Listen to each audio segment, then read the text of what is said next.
Les ours sont aujourd'hui des caractères sympathiques et mignons des dessins animés et il y a des nounours en peluche qu'on aime bien toucher et caresser. Mais est-ce que pour les peuples indo-européens, cet animal était aussi mignon?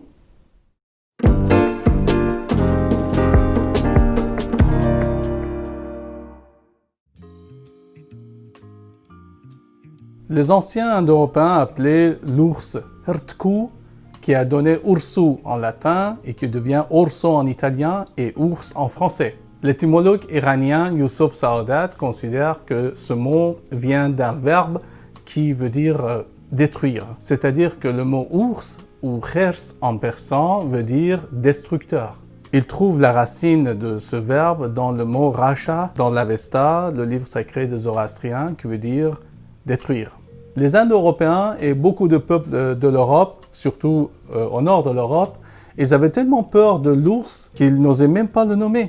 Et ils utilisaient normalement un mot qui était lié à la couleur marron. Par exemple, en anglais, on l'appelle bear ou en allemand bea. Ce sont des mots qui sont de la même famille que le mot brown en anglais, qui veut dire marron. À part les langues germaniques d'origine indo-européenne, il y a d'autres langues dans lesquelles on appelle l'ours autrement. Dans certaines langues baltiques, on donne un nom à l'ours qui veut dire littéralement pêcheur dans la glace. Cet euphémisme existe encore plus chez les Slaves. Par exemple, en russe, on appelle l'ours medved. Medved qui est un mot composé de deux parties. La première partie, med, veut dire miel, et la deuxième partie, ed, qui est avec la même famille que eat en anglais et qui veut dire manger, c'est-à-dire mangeur de miel. Parmi toutes ces langues du Nord, il y a une exception. Les Finlandais appellent encore l'ours autrement.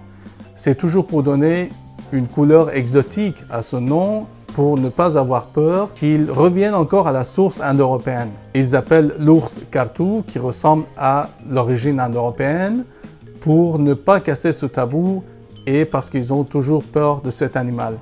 Notons que le finnois n'est pas une langue d'origine indo-européenne.